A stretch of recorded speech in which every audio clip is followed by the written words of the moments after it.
ઘણી બધી વાતો કરી, સફળતાની શરૂઆત કરી સાહેબે, અને દરેક વ્યક્તિ માટે સફળતાની ડેફિનેશન અલગ અલગ હોય છે. પણ હું જ્યાં સુધી માનું છું ત્યાં સુધી સફળતા મેળવવી બહુ સહેલી છે, પણ એને ટકાવી રાખવીની બહુ મુશ્કેલ છે.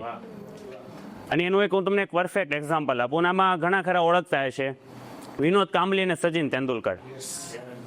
સચિન તેંડુલકર કરતાં વિનોદ કાંબલી છે ને અવ્વલ દરજ્જાનો બેટ્સમેન હતો. સફળ થઈ ગયો પણ એ ટકી ન શક્યો.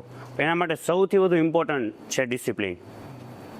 ડિસિપ્લિન છે એ બહુ ઇમ્પોર્ટન્ટ વસ્તુ છે. તો સફળતા મેળવવા કરતાંય એને જે જાળવી રાખવીની બહુ આપણા માટે એક ટાસ્ક, બહુ અઘરો ટાસ્ક છે એને જાળવી રાખવી. હવે મારો જે ટોપિક છે કે આપણે જોબમાં સફળ થતા હોઈએ, બધી જગ્યાએ આપણે સફળ થતા હોઈએ, પણ સૌથી વધુ અત્યારનો મને એવો લાગે આ સમય કે આપણા પરિવાર માટે, એમાં આપણે રિલેશનની અંદર સફળ થવુંની બહુ અઘરી વસ્તુ છે. અત્યારે તમે જો આજથી 15-20 વર્ષ પહેલાંની વાત કરીએ તો ત્યારે આપણા પૈસે ટકે આપણે એટલા બધા સુખી નહોતા જેટલા અત્યારે છીએ. પણ ત્યારે સંબંધો બહુ સાચા હતા, પારિવારિક સંબંધો બહુ હતા, પણ અત્યારે તૂટતા જાય છે. મોટા મોટા ઉત્સવો થાય છે, જાજરમાન ઉત્સવો થાય છે, પણ સંબંધો વેરવિખેર થતા જાય છે. તો એને જાળવવા માટે કે સંબંધોની અંદર સફળતા મેળવવા માટે શું કરવું પડે, તો એના ઘણા બધા પગથિયા હોઈ શકે. તમારી દ્રષ્ટિએ તમને શું લાગે છે કે એના માટે કયા કયા પગથિયા હોઈ શકે? અન્ડરસ્ટેન્ડિંગ, એક understanding, okay. Second, compromise, trust, flexibility, okay. Love, truth,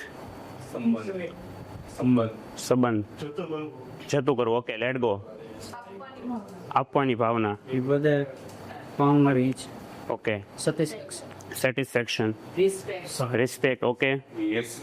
સાંભળવું, ઓકે. માફી માંગવી, સપોર્ટ, યસ. કેર કરવી, યસ. આ સૌથી વધુ ઇમ્પોર્ટન્ટ. આ બધી વસ્તુ તો જ થશે કે પહેલાં આપણે સમય આપીએ. કોઈ પણ વ્યક્તિનો આપણે વિશ્વાસ જીતવો છે તો પહેલાં આપણે એની પાસે બેસવું પડશે, એને સાંભળવા પડશે, એને સમજવા પડશે. આ બધી વાત સાચી કીધી, અન્ડરસ્ટેન્ડિંગ કરવું પડશે, સાંભળવું, પણ એના માટે પહેલાં સમય આપવો પડશે. અત્યારે તમે જોવો ને તો સમય જે છે ને, સમય આપો એટલે એવું વસ્તુ કે એને આપણે પ્રેમ આપીએ છીએ, કારણ કે કોઈ પાસે અત્યારે સમય છે જ નહીં. અત્યારે અમારે એક સાથી મિત્રે જ હમણાં ગયા વીકમાં અમને એક વાત કરી હતી. એક બહુ મોટા વરાછાની અંદર, અને આ પ્રેક્ટિકલી વાત છે, બહુ હાઈફાઈ સોસાયટી, નવરાત્રિનો સમય હતો. દીકરો ડેઈલી છે, 22-23 વર્ષનો દીકરો ડેઈલી નવરાત્રિમાં રમઝટમાં જાય. એક દિવસ એના પપ્પાએ એવું કીધું કે બેટા આપણી શેરીમાં બહુ સારી નવરાત્રિ થાય છે, તો આપણે અહીંયા એકાદો દિવસ તો આપતું. એ કે નહીં, હું તો જવાનું જ છું. બહુ સમજાવ્યો, એ કે હું જવાનું જ છું, પણ પપ્પાએ એને અડગ હતા કે નહીં, આને જવા જ નથી દેવો એમ. એ 4 વ્હીલના સ્ટેરિંગ ઉપર બેસી ગયા. એને ના પાડી કે તારે આજે અહીંયા જ રહેવાનું છે, તારે બધા પરિવાર સાથે, શેરીના સભ્યો સાથે સમય વિતાવવાનો છે. તો વિચાર કરો, 22-23 વર્ષનો દીકરો, એટલી તો એનામાં મેચ્યોરિટી હોય, અન્ડરસ્ટેન્ડિંગ હોય. 65 ઇંચનું સોનીનું ટીવી એને બેટથી તોડી નાખ્યું. એટલો એ ગુસ્સે થયો. પછી એના પપ્પાએ ત્યાં અટક્યા નહીં. એના પપ્પાએ નવરાત્રિની અંદર શેરીના સભ્યોની સામે બેટથી ફટકાર્યો. એટલે આ વસ્તુ, એ છોકરો આ લેવલ સુધી પહોંચ્યો ક્યારે પહોંચ્યો હશે? હું એઝ અ ટીચર છું, અમારા બધા પ્રોબ્લેમ આવતા હોય, 11-12 સાયન્સની અંદર ભણાવું છું, તો સૌથી પહેલો વાલી આવે એમ કે સર આ મોબાઈલ બહુ વાપરે છે, આનું કંઈક કરો. જેનું કરવાનું તમારે હતું ને તમે સમય ચૂકી ગયા. હવે કેવી વસ્તુ છે, 11-12ની અંદર જે ભણતો હોય એને તમે એક એમાં તમે ટ્રીટ કરી દીધો છે, પતી ગયો. હવે લાડ લડાવવાના હોય બાળકની, એ વાત 100% છે, પણ આપણે જેને હોય ને એના કરતાં બહુ હાઈ લેવલે. અને અત્યારે એક સેમ ઇસ્યુ, હવે એક જ દીકરો છે, પણ એને તમે એ રીતના લાડ લડાવશો, હાલો અમારી પાસે 2 વર્ષમાં નીકળી જવાનો છે, પછી આખી જિંદગી તમે હેરાન થાશો. એટલે અત્યારનું આ સૌથી ગંભીર કહી શકાય, ગંભીર તો કે સંબંધો છે ને એ કોઈ સાચવતા જ નથી. અને સાચવીએ છે તો આપણી જરૂરિયાત પ્રમાણે, આપણી જરૂરિયાત પૂરી થાય એટલે સંબંધો પૂરા થઈ જાય છે. અને સૌથી વધુ તમને કેમ લાગે સંબંધો છે એને તિરાડ પડે છે, એનું કારણ શું હોઈ શકે તમારા મતે? સમય તો હાલો એ તમે આપી દીધો, યસ, વેરી ગુડ. સૌથી વધુ ઇમ્પોર્ટન્ટ વસ્તુ છે એક્સપેક્ટેશન. આપણને એ નથી ખબર હોતી કે આપણે સામેવાળી વ્યક્તિ પાસેથી કેટલી એક્સપેક્ટેશન રાખવાની છે. ખરેખર જો એનું એક લિસ્ટ તૈયાર થઈ જાય ને કે મારે આ વ્યક્તિ પાસે એટલી જ એક્સપેક્ટેશન છે, એમાંય ધારો કે આપણી 10 વસ્તુની લિસ્ટ બનાવી દીધું કે એટલી વસ્તુનું એક્સપેક્ટેશન મારે રાખવાનું છે, એમાં આપણે એક વસ્તુની પ્રાયોરિટી નક્કી કરીએ કે ભાઈ પહેલી 3 વસ્તુ જે છે મારે લાઈફ ટાઈમ કોઈ વ્યક્તિ સાથે રિલેશનશિપ નિભાવવી છે, તો મારી પાસે વસ્તુઓ બહુ બધી છે કે હું એની પાસે એક્સપેક્ટ કરી શકું, પણ એવી 2-3 એવી બાબતો ફિક્સ કરીએ કે ભાઈ એ તો મારે જોશે જ.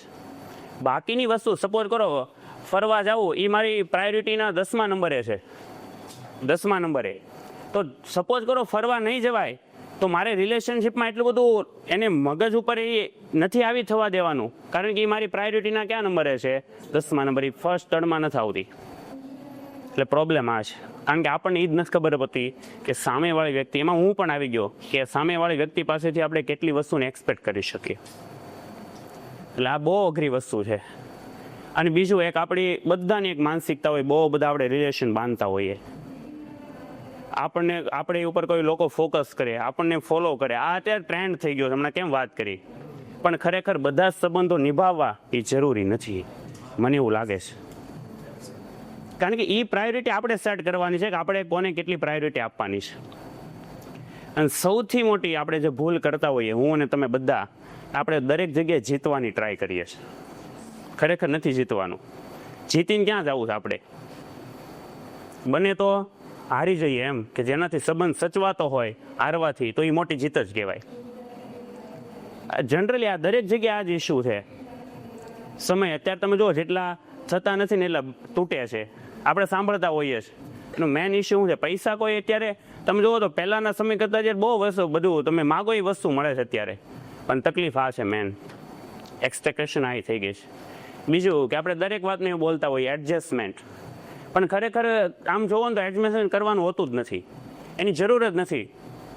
કારણ કે અમુક જગ્યાએ તમારે જે રિલેશનશિપ સાચવવાની છે ત્યાં તમે એ વસ્તુ કરો છો, પણ બધી જ બાબતમાં એડજસ્ટમેન્ટ કરવું એ કોઈ રસ્તો નથી. કે ક્યાં સુધી આપણે એડજસ્ટમેન્ટ કરશું? હાલો, આપણી એક માનસિકતા, આપણું જે મગજ છે એ થાકી જાય, તો બની શકે તેને ચેન્જ કરીએ. અમુક બાબતો જે એડજસ્ટ કરીએ છીએ એને આપણે શું કરીએ? ચેન્જ. એને લાગશે વાર. સિમ્પલ આપણે એક એક્ઝામ્પલ લઈએ. આપણે કોઈ નાનો છોડ છે એને ઉછેરવો હોય અને મોટું વૃક્ષ બનાવવું હોય, એને પાણી આપવું પડે, પછી કોઈ વરસાદ, આંધી, તુફાન આવે એનાથી બચાવવું પડે. એ એક આપણે શું કરીએ છીએ? કેર જ કરીએ છીએ ને. તો એ શું છે? પ્રેમ જ થયો. આ જ વસ્તુ આપણે પરિવારમાં કરવાની છે, આપણા રિલેટિવ હોય, આપણા ફ્રેન્ડ્સ હોય ત્યાં વસ્તુ કરવાની છે. પણ તકલીફ ક્યાં છે? એ લિસ્ટને આપણે બહુ મોટું બનાવી દઈએ છીએ અને પછી આપણી બધી જગ્યાએ પહોંચી નથી શકતા. એટલે પહેલી વાત, અને આપણે દરેક વ્યક્તિને આપણે જનરલી શું બતાવતા હોઈએ? એની ખામીઓ બતાવતી હોય. દરેકની વાત છે. હું હોઉં તો મને મારી ખામી ખબર હોવા છતાં પણ હું નથી સુધરતો, પણ હું બીજાને મારી ખામી, એની ખામી બતાવતો. અને ખરેખર એને એની ખામી ખબર જ હોય ને હું બતાવું એટલે એક જ વસ્તુ છે, એ શું થવાનું? ગુસ્સે થવાનું. ગુસ્સો આવે એટલે ન બોલવાનું બોલે, અને ત્યાંથી રિલેશનમાં તિરાડ પડતી હોય. અને બીજું કે આપણે એવું માનતા હોઈએ કે હું પરફેક્ટ છું. ખરેખર પરફેક્ટ કોઈ નથી. એટલે પરફેક્ટ જે છે, હું એવું માનું છું કે આપણે એવું કહીએ કે ભાઈ હું સાચો ને તું ખોટો, પણ એ ઉલટું થઈ જાય તો હું ખોટો ને તું સાચો. ભલે આપણને ખબર છે કે ભૂલ એની જ છે, પણ આ આપણે એક ચેન્જ લાવીએ તો ઘણા બધા પ્રોબ્લેમ છે એનું સોલ્યુશન થઈ જાય. એટલે આવી તો બહુ બધી બાબતો છે કે આપણે. અને બીજું કે પરિવારની અંદર ધારો કે કોઈ નાની મોટી આપણે જીત હોય એવી થઈ હોય, તેનો જશ્ન મનાવવો જોઈએ કે જેનાથી એક પોઝિટિવ એનર્જી સતત જળવાઈ રહે પરિવારની અંદર. આપણે બધા આવી ગયા, આપણે એવું કાંઈ કરતા જ નથી, અને પ્રાયોરિટી જે આપવાની છે ત્યાં આપતા નથી, ને આપણે બીજે વધારે સમય બગાડતા હોઈએ છીએ. આ જનરલી અત્યારે આ વસ્તુ છે.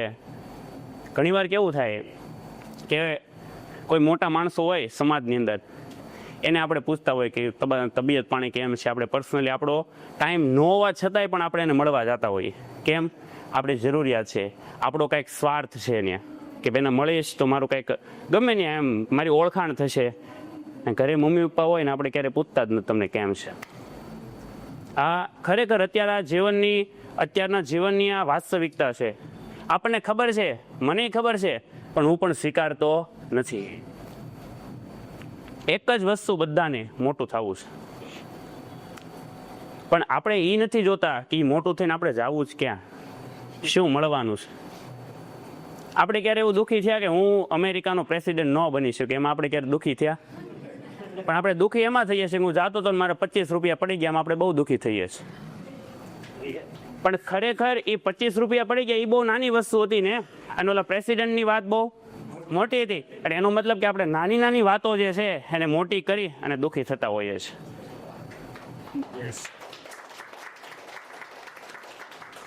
એટલે બધી જગ્યાએ સફળતા અત્યારે જનરલી મળી જતી હોય, પણ અહીંયા સફળતા મેળવવી બહુ અઘરી વસ્તુ છે. એડી અહીંયા મને ટેબલ ઓફ થોટ્સની ટીમ દ્વારા અહીંયા મને સ્ટેજ પૂરું પાડવામાં આવ્યું, એ બદલ હું આખી ટીમનો ખૂબ ખૂબ આભાર માનું છું. Thank you very much.